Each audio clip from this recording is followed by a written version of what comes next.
सम्मानित होने की, तो वो भी निरंतर बहती रहती है। मैं मार्ग में आने वाले चट्टानों के अवरोध को नहीं देखती है, शिलाखंडों के टकराव को नहीं देखती है, और उसके जल कणों को सुखाने वाली उष्णता को नहीं देखती है। उसके अंदर एक ही लगन होती है, मुझे सागर में मिलकर सागर ही हो जाना है। और इसी लगन के साथ बढ़ती हुई नदी एक दिन सागर का रूप ही हो जाया करती है। चाहे प्रकृति में देखें या मानव समाज में देखें, जब किसी को किसी कार्य के प्रति लगन लगती है तो फिर उसे वह स्थान, वह कार्य इतना प्रिय लगता है कि उसके अतिरिक्त उसे अन्य कुछ भी नहीं भाता है। कहते हैं एडिसन जी की पत्नी ने उनसे कहा, अरे आप हमेशा इस लैब में घुसे रहते हैं, कहीं तो घूमने के लिए चला कीजिए। एडिसन ने कहा, ठीक है, कल हम घूमने के लिए चलेंगे। अगले दिन एडिसन तैयार होकर बाहर आ जाते हैं और अपनी पत्नी से कहते हैं, बताओ कहाँ चलना है। पत्नी ने प्रसन्न होते हुए कहा, वहीं उस जगह पर जो जगह आपको बहुत प्रिय है। जैसे ही एडिसन ने यह सुना, उसी समय वहां से खड़े हुए और अपनी लैब में चले गए और जाते हुए अपनी पत्नी से कहा, यह स्थान मेरे लिए सबसे ज्यादा प्रिय है, इसके बिना मेरा दिल नहीं लगता है। क्योंकि जितने कार्य, जितने शोध, जितने आविष्कार वो करते थे अपने उसी लैब में करते थे। सारा सारा दिन, सारी सारी रात वो वहीं पर व्यतीत करते थे, क्योंकि उनके अंदर कुछ कर गुजरन लग चुकी थी। फिर मार्ग में आने वाली कोई भी बाधा, कोई भी अवरोध उसको उस कार्य से करने से रोक नहीं सकता है। वो निरंतर अपने कार्य में संलग्न होता है। अगर मार्ग में कोई रुकावट आती है, उसके कार्य में बाधा उत्पन्न हो जाती है, तो उन बाधाओं को दूर करके भी वो अपने कार्य को पूर्ण करता है। न्यूटन जी जो रिसर्च पेपर लिख रहे थे और अपने टेबल पर बैठकर, कुर्सी पर बैठकर वो 24 घंटों में से 18 घंटे उस कुर्सी पर व्यतीत किया करते थे। अपने रिसर्च के पेपर अपने टेबल पर रखे हुए हैं और उसके पास एक मोमबत्ती जल रही है। रिसर्च पेपर लिखते लिखते न्यूटन जी जब थक गए तो सैर करने के लिए बाहर चले गए। लेकिन उनका एक कुत्ता था, डायमंड, घर पर ही था। वह भी इधर उधर घूमता हुआ उसने एक छलांग लगाई और कुर्सी पर चढ़कर बैठ गया और टकटकी लगाकर टेबल को देख रहा है। फिर उसके मन में पता नहीं क्या आया, उसने छलांग लगाई, टेबल पर भी चढ़ गया और रिसर्च के जितने पेपर वहां पड़े हुए थे उसने सारे इधर उधर बिखेर दिए।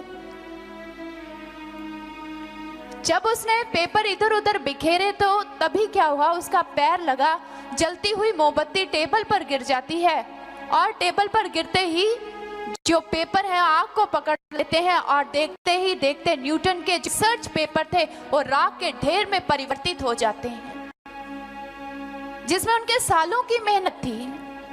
न्यूटन जी जब घर लौटते हैं तो देखते हैं कि घर के कोने में उनका कुत्ता डायमंड दुबक कर बैठा हुआ है, सहमा हुआ है। न्यूटन जी ने उसे अपनी गोद में उठाया, कहने लगे, डायमंड क्या हुआ, इतने डरे हुए क्यों लग रहे हो। तभी न्यूटन जी को कुछ जलने की बदबू आई। उन्होंने डायमंड को नीचे उतारा और अपने कक्ष में गए और जैसे ही अपने स्टडी टेबल को देखा, धक से रह गया। वो डायमंड को देख रहे और समझ गए कि इसी का कार्य है। फिर उसे प्यार से उठाते हैं, उसको सहलाते, कहने लगे, डायमंड जानते हो मेरी वर्षों की मेहनत को तूने कुछ ही मिनटों में राख में परिवर्तित कर दिया। लेकिन कोई बात नहीं, इसमें तुम्हारा भी क्या दोष है, जाओ बाहर जाकर खेलो तुम। न्यूटन जी के अंदर इतनी लगन थी अपने रिसर्च के प्रति, वो हतोत्साहित नहीं हुए कि इतने सालों तक मैं ये रिसर्च पेपर लिख रहा था, अब ये खत्म हो गया सब कुछ, अब मैं आगे नहीं कर सकता। नहीं, न्यूटन जी के अंदर लगन थी उस रिसर्च को पूर्ण करने की। उसी समय उन्होंने कपड़ा उठाया, टेबल को साफ किया, फिर से पेपर रखे और लिखने के लिए बैठ गए और अपनी रिसर्च पूरी की।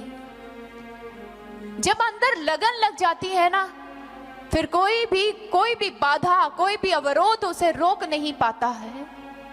भगवत प्रेमियों, लगन ही थी जिसने पहाड़ों को काटकर पुल बनवा दिए। लगन ने ही आकाश में हवाई जहाज उड़ा दिए। लगन ही थी जिसने देश आजाद करवा दिया। लगन ही थी जिसने देशभक्तों को फांसी के फंदे पर झुला दिया। और ऐसी ही लगन जब अध्यात्म के क्षेत्र में भक्तों को लगती है तो उनके नाम भी स्वर्णिम अक्षरों में इतिहास के पन्नों पर दर्ज हो जाया करते हैं। लगन ही तो थी कि मीराबाई जी पैरों में घुंघरू बांधकर गली गली नाच उठी अपने गिरधर गोपाल के लिए। लगन ही तो थी जिसने गुरु भक्त बुल्ले शाह जी को एक वैश्या के कोठे पर नृत्य सीखने के लिए बाध्य कर दिया। लगन ही तो थी जिसने भरत जी को राम जी के लिए 14 वर्ष का इंतजार करवा दिया। लगन ही तो थी जिसने मंसूर को सूली पर चढ़ा दिया। लगन ही तो थी जिसने शबरी से इतने वर्षों तक इंतजार करवा लिया। क्योंकि भक्तों का अगर कुछ सर्वस्व होता है तो उसके प्रभु होते हैं, उसके आराध्य होते हैं, उसके इष्ट होते हैं। इसके अतिरिक्त तो उन्हें संसार का कुछ भी नहीं चाहिए। वो तो अपना सर्वस्व अपने प्रभु के चरणों में अर्पित करके उनके आगे एक ही प्रार्थना करते हैं, हे प्रभु, श्वास श्वास में तेरा चिंतन हो और तेरा ही ध्यान हो। मेरे मन की इस लगन को कभी टूटने मत देना प्रभु। मेरी प्रीति तेरे चरणों में कभी कम ना हो। इसलिए भक्तों के हंसने में, उनके रोने में, उनके वियोग में, उनकी प्रसन्नता में, उनकी मुस्कान में अगर किसी की अभिव्यक्ति होती है तो मात्र उनके इष्ट की होती है, उनके प्रभु की हुआ करती है। फिर इसके लिए उनका सब कुछ छिन क्यों ना जाए, सर्वस्व उसे न्योछावर क्यों ना करना पड़े, वो तत्पर रहता है। वो इस बात से कभी भयभीत नहीं होता मेरा सब कुछ लुट गया। उन्हें तो सिर्फ एक ही बात की चिंता होती है, सब कुछ कम हो जाए, सब कुछ घट जाए, सब कुछ छिन जाए, बस एक चीज ना घटे। कहते हैं तुलसीदास जी के पास एक व्यक्ति आया, कहने लगा, स्वामी जी, यौवन रूपी घड़े में छेद हो गया है, आपके आंखों की ज्योति कम हो गई है, श्रवण शक्ति भी कम होती जा रही है, शरीर में बुढ़ापे की कंपकपाहट सुनाई पड़ रही है। क्या भय नहीं लगता है? क्या डर नहीं लगता है आपको? गोस्वामी तुलसीदास जी मुस्कुरा पड़े, कहने लगे, बंधु, जानता हूं यौवन रूपी घड़े में छेद हो चुका है, ज्योति कम हो रही है, श्रवण शक्ति में भी घटाव आ रहा है, शरीर क्षीण हो रहा है। इसकी चिंता नहीं है मुझे तो एक ही घटाव की चिंता है, बस उसमें किसी प्रकार का घटाव नहीं होना चाहिए। व्यक्ति ने कहा, आपको चिंता नहीं हो रही है कि आपकी श्रवण शक्ति कम हो रही है, आपका शरीर क्षीण होता चला जा रहा है, आपकी श्रवण शक्ति कम होती चली जा रही है, और आप कह रहे हैं कि आपको इससे कोई मतलब नहीं है। आपको फिर किस चीज का डर है, किस घटाव की आपको चिंता हो रही है कि आपका वो घटाव कम ना हो? तो तुलसीदास जी ने कहा, बंधु, एक ना घटे हरि नेह, मेरा हरि के साथ नेह ना कम हो, मेरे हरि के साथ प्रीति में घटाव ना आ जाए, उसके प्रेम में मेरे अंदर कहीं कमी ना आ जाए, बस इसी की चिंता है। सब कुछ घटता है तो घट जाए, मुझे इसकी परवाह नहीं है, बस मेरा प्रेम, मेरी लगन मेरे प्रभु से कम नहीं होनी चाहिए, इसी की चिंता रहती है और मुझे किसी की चिंता नहीं है।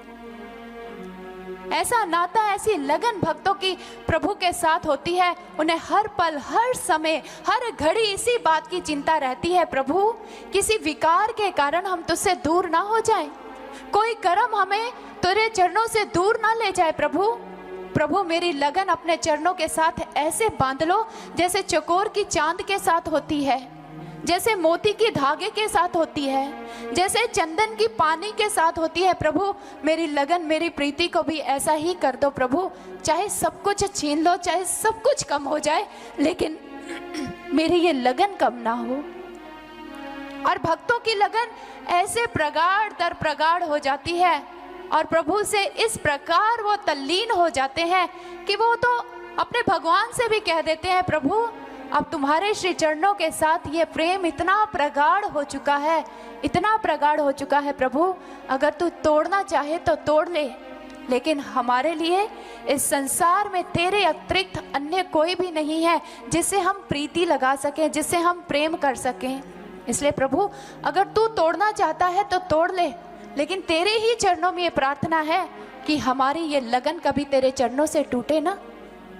मीराबाई जी की भी ऐसी ही लगन अपने प्रभु से थी, और मीराबाई भी अपने प्रभु से यही कहती है, हे प्रभु दर्शन देकर मीरा के नयनों की प्यास को बुझा दो।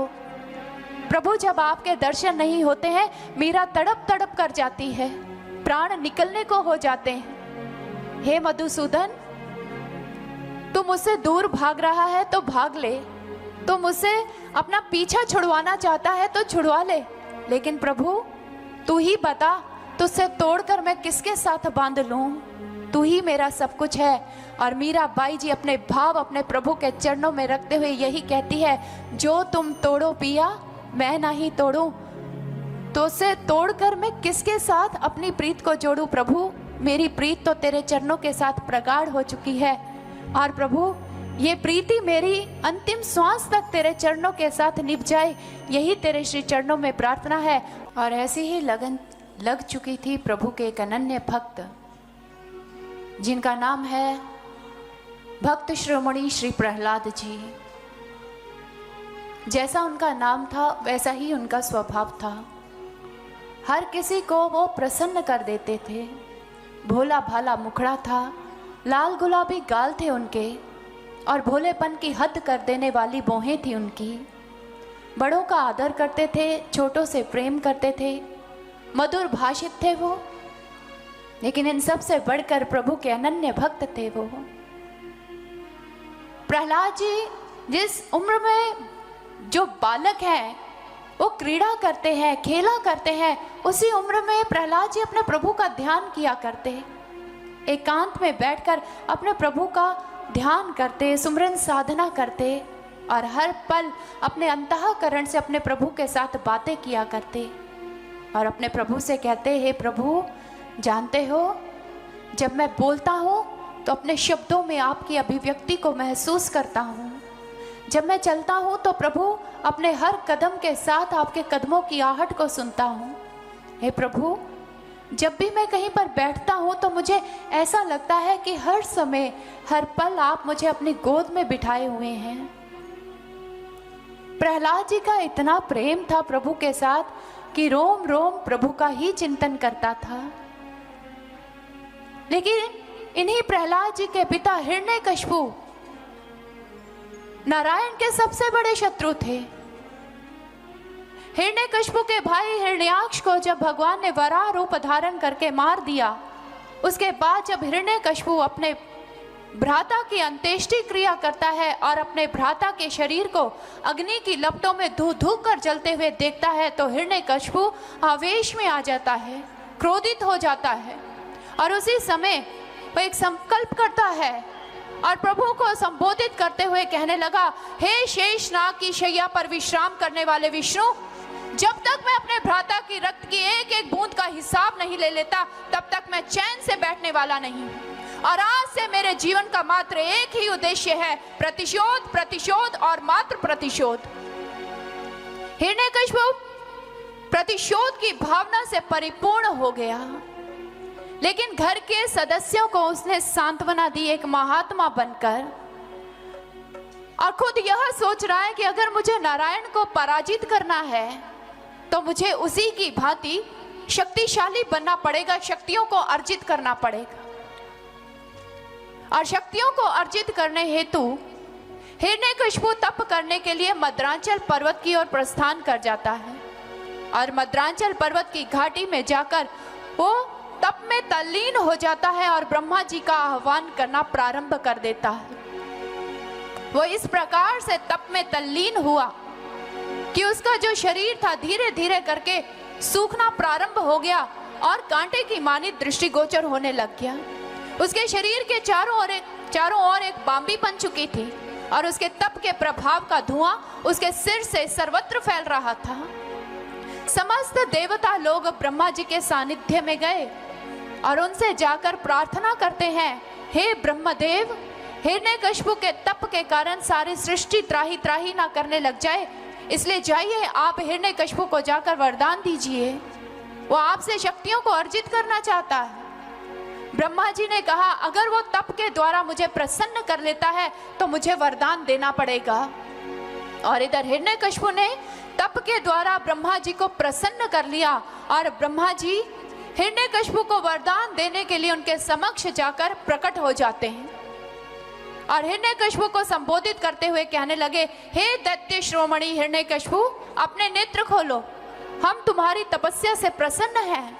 इतना कहते कहते ब्रह्मा जी ने अपने कमंडल में से अमोघ जल को लिया और हिरण्यकशिपु के ऊपर छिड़क दिया तो हिरण्यकशिपु पहले की भांति एकदम से स्वस्थ हो जाता है। ब्रह्मा जी ने फिर कहा, हे दैत्य श्रोमणि, मांगो, तुम हमसे क्या मांगना चाहते हो? तो हिरण्यकशिपु ने हाथ जोड़ते हुए कहा, हे ब्रह्मदेव, अगर आप मुझसे प्रसन्न हैं तो मुझे अमरता का वरदान दीजिए, मैं सदा सदा के लिए अमर हो जाऊं। ब्रह्मा जी ने कहा, नहीं हिरण्यकशिपु, जिसका जन्म से धरा पर हो गया है उसी समय से वो मृत्यु का अधिकारी भी हो जाता है, इसलिए यह वरदान तो हम आपको नहीं दे सकते हैं। इसके अतिरिक्त कोई भी वरदान अगर तुम हमसे मांगोगे तो हम तुम्हें देने के लिए तैयार हैं। हिरण्यकशिपु सोचने लगा, विचारने लगा, मैं क्या मांगूं? फिर सोचने विचारने के बाद हिरण्यकशिपु ने ब्रह्मा जी से कहा, यदि दासस्य भी मतान वरदान में वरदोत्तमम भूतेभ्यो स्व दृश्यष्टभ्यो मृत्युं मां भुन्ममा प्रभु न अंतर बहि दिवा न तन्मय समादपि च युद्धै न भूमो न अंबरो मृत्यु न नरैर न मृगो रैपि व्यसु भिर्वा समुद्र भिर्वा सुरा सुर्गना महो रगै अप्रतिद्वंतांग युद्धे एक पत्ये च देहि नांग सर्वेशांग लोकपालनांग महिमा नांग यथात्मनाम तपो योगो प्रभावा नांग यन्य रश्यसे करिहि चित यन्य रश्यसि करिहि चित। उन्होंने कहा, हे ब्रह्मा जी, अगर आप मुझसे इतना ही प्रसन्न हैं तो आप मुझे यह वरदान दीजिए कि कोई भी मुझे युद्ध में पराजित ना कर पाए, सभी मेरे आगे शीश झुकाएं, ना मैं दिन में मरूं और ना ही मैं रात में मरूं, ना अंदर मरूं ना बाहर मरूं, ना ऊपर मरूं ना नीचे मरूं, ना देव से ना दानव से ना पशु से ना मानव से ना अस्त्र से ना शस्त्र से। हे ब्रह्मदेव, यही इच्छा है मेरी, यही वरदान मैं आपसे मांगता हूं, यही वरदान आप मुझे दीजिए। जैसे ही ब्रह्मा जी ने यह सुना तो अपना हस्त ऊपर उठाते हुए कहने लगे, तथास्तु, और वहां से ब्रह्मा जी अंतर्धान हो जाते हैं। और जैसे ही हिरण्यकशिपु ने इस वरदान को प्राप्त किया, प्रसन्न हो जाता है।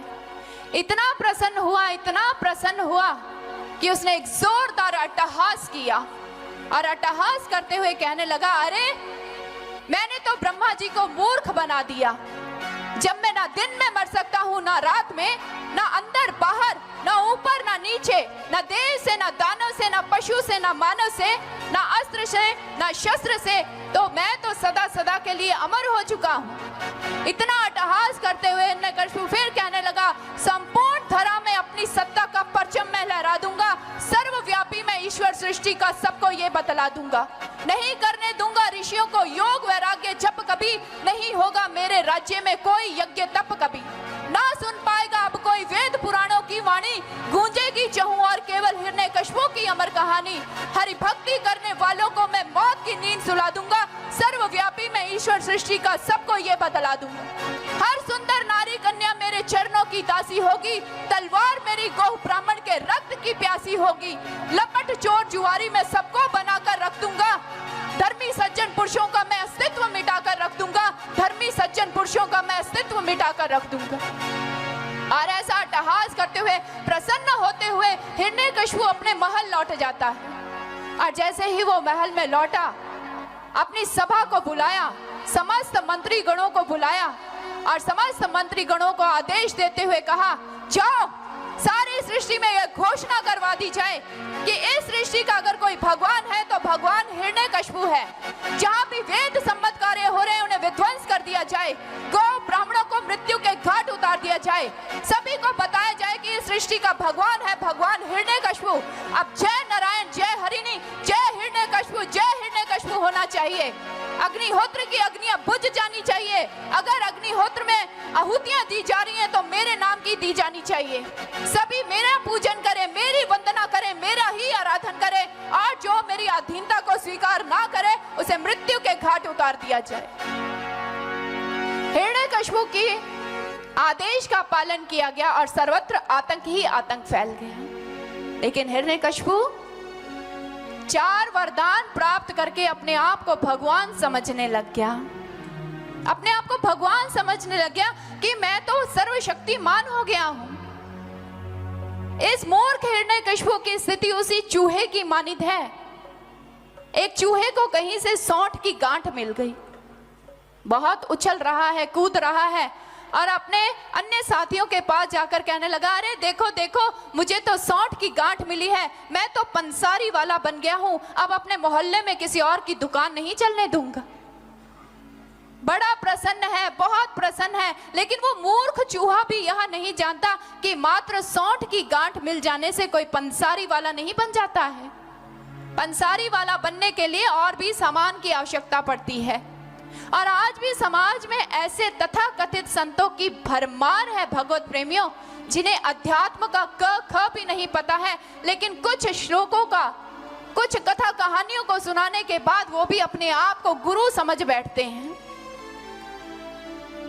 और धर्म के नाम पर व्यापार कर रहे हैं। और विडंबना की बात यह है कि आज का पढ़ा लिखा शिक्षित वर्ग भी बिना सोचे समझे ऐसे तथाकथित संतों के सानिध्य में जाकर अपनी श्रद्धा को लुटा बैठता है। और ऐसे तथाकथित संत जो धर्म के नाम पर व्यापार कर रहे हैं, लोगों की श्रद्धा और उनके भावनाओं के साथ खिलवाड़ करते हैं, उसके बाद जब टीवी चैनल्स के माध्यम से, न्यूज़पेपर्स के माध्यम से आप उनके बारे में श्रवण करते हैं, देखते हैं, पढ़ते हैं, तो आपको दुख होता है, आप पश्चाताप की भावना से पूरित होते हैं। और उस समय आपके मुख से एक ही बात निकलती है, सारे ही संत ऐसे होते हैं, ये सभी ढोंगी हैं, पाखंडी हैं। लेकिन क्षमा कीजिएगा भगवत प्रेमियों, अगर समाज में इतने तथाकथित संतों की भरमार हो चुकी है, जो चरित्र के साथ खिलवाड़ कर रहे हैं, जो श्रद्धा और भावना के साथ खिलवाड़ कर रहे हैं, तो इतने संतों की संख्या होने के पीछे कहीं ना कहीं आपका भी हाथ है। क्योंकि ताली कभी भी एक हाथ से नहीं बजती है। कितने हाथों से बजती है? 2 हाथों से बजती है। बजा कर दिखाइए जरा।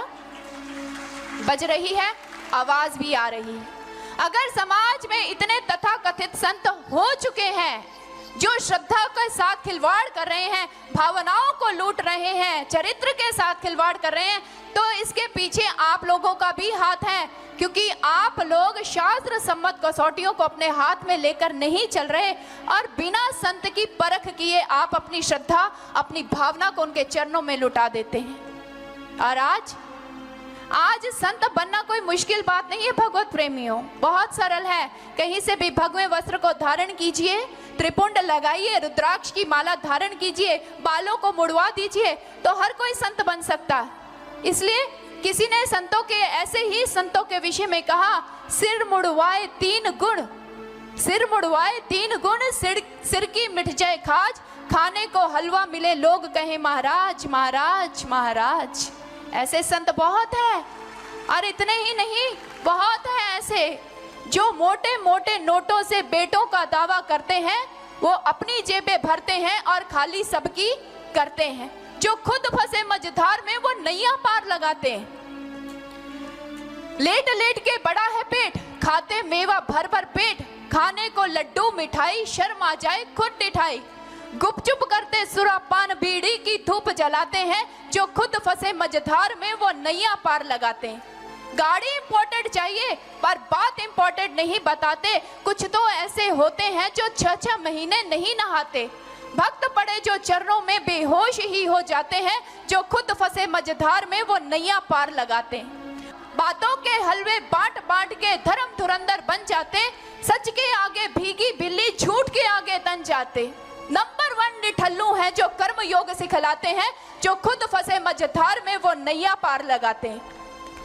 ऐसे संतों की संख्या समाज में बढ़ती चली जा रही है। मुंह में राम, बगल में चाकू, सफेद कपड़ों में है डाकू। श्रद्धा सबकी लूट रहे हैं, सत्य नहीं वो झूठ कहे हैं। और ऐसे ऐसे स्वांग रचते हैं, ऐसे ऐसे नाटक दिखाते हैं, ऐसे ऐसे लीलाएं करते हैं कि जनमानस कहता है वाह वाह क्या बात है। लेकिन वही उनकी श्रद्धा के साथ खिलवाड़ करते हैं, वही उनकी भावनाओं को लूट कर ले जाते हैं। अरे जो खुद ही मझधार में फंसे हुए हैं, वो हमारी मझधार में फंसी हुई नौका को पार कैसे लगा सकते हैं। भगवत प्रेमियों, ऐसे ऐसे संत जिनके विषय में आप श्रवण करते हैं, वो आपकी श्रद्धा और भावनाओं के साथ खिलवाड़ कर रहे हैं। और खिलवाड़ का कारण यही है कि आप शास्त्र सम्मत कसौटी को अपने हाथों में लेकर नहीं चल रहे हैं। आप किन कसौटियों को अपने हाथों में लेकर चल रहे हैं, आज हम आपसे वही साझा करने के लिए आए हैं। समाज में संतों की कसौटियां क्या है? जिसने भी इस भगवे वस्त्र को देखा, रुद्राक्ष की माला पहने हुए देखा, त्रिपुंड को देखा, हम उसी समय उस संत के चरणों में दंडवत लेट जाते हैं और उसे संत समझ बैठते हैं। लेकिन भगवत प्रेमियों, लिबास संत की पहचान नहीं हुआ करती है, वस्त्र संत की पहचान नहीं हुआ करती है। क्योंकि इन्हीं भगवे वस्त्रों में रावण भी आया था और जानकी जी का हरण करके चला गया था। संत की पहचान ये भगवे वस्त्र नहीं हुआ करती है। किसी ने राम तीर्थ जी से पूछा, स्वामी जी क्या हर भगवा वेशधारी संत हुआ करता है? तो उस समय राम तीर्थ जी ने कहा था, नहीं, हर भगवा वेशधारी संत नहीं हो सकता है। संत वह हुआ करता है जिसके घट के अंदर ज्ञान की अग्नि प्रज्वलित हो और उसी ज्ञान की अग्नि के द्वारा दूसरों के घट के अंदर भी ज्ञान की अग्नि को प्रज्वलित करके ईश्वर का दर्शन करवा दे, वही संत हो सकता है। और जिसके अंदर ये क्षमता नहीं है, वो भगवा वेशधारी उस गीली लकड़ी के मानिद है, जो ना पूरी तरह से जल रहा है, ना पूरी तरह से बुझ पा रहा है और धुआं करके समाज की नाक में दम कर रहा।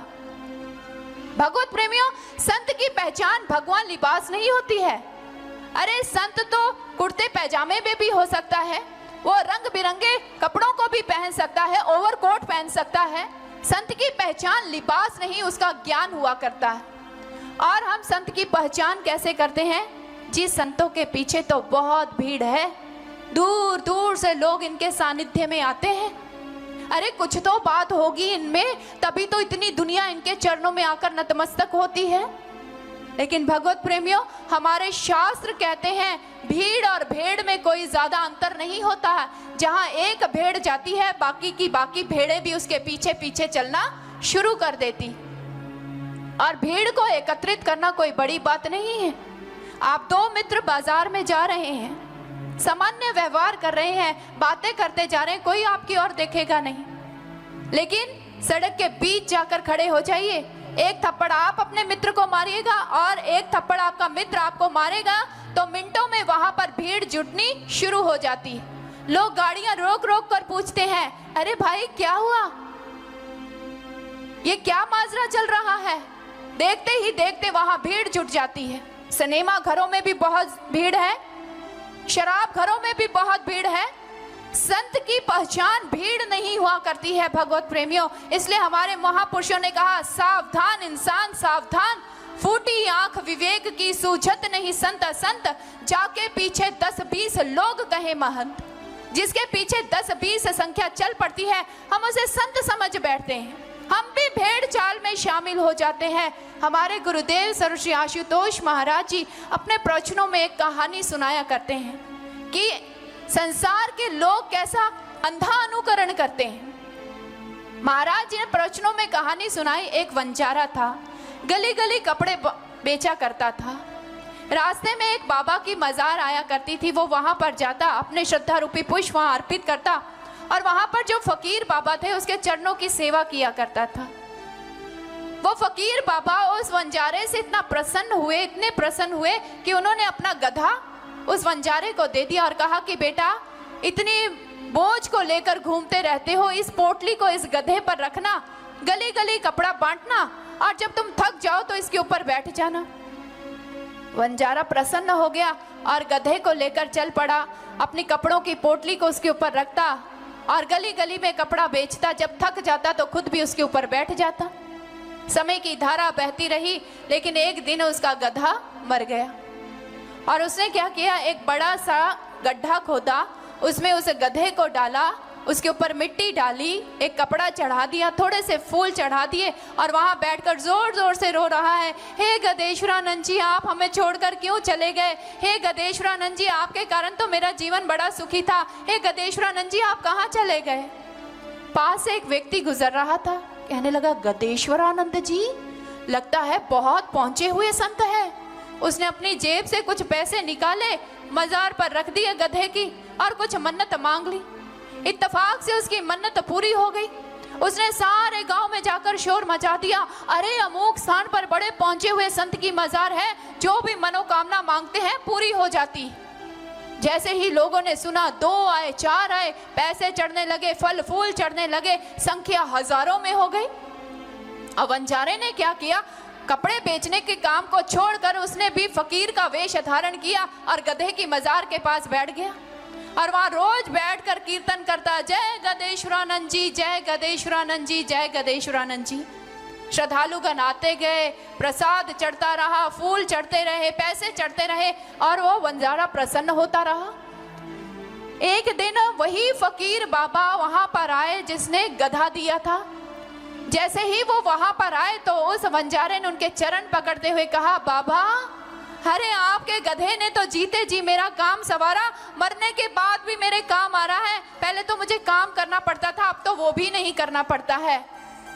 तो फकीर ने कहा, जो तोर गति सो मोर गति। कहने लगे, बाबा मैं कुछ समझा नहीं। अरे बेटा सत्य कह रहा हूँ, जो तोर गति सो मोर गति। कहने लगा, बाबा स्पष्ट स्पष्ट कहिए, आप क्या कहना चाहते हैं? कहने लगे, बेटा जी, जिस मजार पर आकर आप माथा टेका करते थे ना, वो आपके गधे की माँ की मजार थी।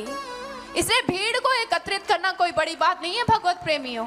भीड़ संत की पहचान नहीं हुआ करती है। संत के पीछे करोड़ों की संख्या में भी लोग हो सकते हैं और संत अकेला भी हो सकता है। संत की पहचान ज्ञान हुआ करती है। और हम संत की पहचान कैसे करते हैं? विशेषकर माताएं, अरे वाह वाह वाह, बाबा जी के चेहरे पर क्या नूर है, क्या चेहरा दमकता है इनका। आपको क्या पता कौन सा नूर है? अंगूरी नूर भी तो हो सकता है। और चेहरे पर नूर लाना आजकल कौन सी बड़ी बात है? सौंदर्य के इतने प्रसाधन समाज में बिक रहे हैं, कोई भी प्रसाधन का अच्छी तरह से प्रयोग कीजिए, चेहरा वैसे ही दमक उठता है। संत की पहचान नूरी चेहरा नहीं हुआ करती। अगर नूरी चेहरा संत की पहचान होती भगवत प्रेमियों, तो शिरडी वाले साईं बाबा जी को कोई ना पूछता, उनका सारा मुखमंडल झुर्रियों से भरा हुआ था। महर्षि चाणक्य जी, जिन्होंने अखंड भारत का निर्माण कर दिया था, ब्रह्म ज्ञानी थे वो, उनका सारा का सारा चेहरा चेचक के दानों से दगा हुआ था, लेकिन वो सुंदर नहीं थे। सुकरात जी अत्यंत करूप थे, लेकिन ब्रह्म ज्ञानी थे। कहने का अभिप्राय कि संत की पहचान उसका नूरी चेहरा नहीं हुआ करता है। और हम संत की पहचान कैसे करते हैं? अरे वाह वाह, क्या कथा करते हैं। जब बोलते हैं तो फूल बरसते हैं इनके मुख से। क्या नचाते हैं भजनों पर, आंखों से अश्रु निकल आते हैं।